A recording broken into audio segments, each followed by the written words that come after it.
ഈ നാട്ടിൽ നിന്ന് മാറി നിൽക്കുന്നവർക്ക് ഏറ്റവും കൂടുതൽ മിസ് ചെയ്യുന്നത് എന്താണെന്നറിയാമോ? അത് ഈ മരങ്ങളോ പുഴയോ മഴയോ വീടോ ഒന്നുമല്ല, ഫുഡാണ്. എന്നാ പിന്നെ നമുക്കൊരു കപ്പ മീൻകറി ഉണ്ടാക്കിയാലോ? ഞാൻ അത്ര നന്നായിട്ട് കുക്ക് ചെയ്യില്ല, യൂട്യൂബിൽ നോക്കിയാണ് പലതും പരീക്ഷിക്കുന്നത്.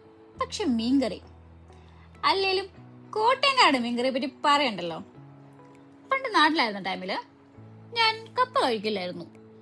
ഇനി കപ്പ മാത്രമേ വീട്ടിലുള്ളതെങ്കിൽ അമ്മ എനിക്ക് വേണ്ടി മാത്രം കപ്പ പുഴുങ്ങിത്തരും.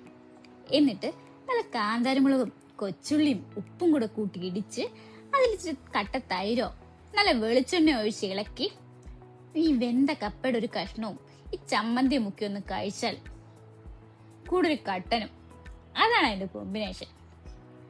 നമുക്ക് നാട്ടിൽ കിട്ടുന്ന ഒരുമാതിരിപ്പെട്ട എല്ലാ ഐറ്റംസും ഇവിടെ കിട്ടും. പക്ഷെ നാട്ടിലെ ടേസ്റ്റ് അതിവിടെ കിട്ടില്ല.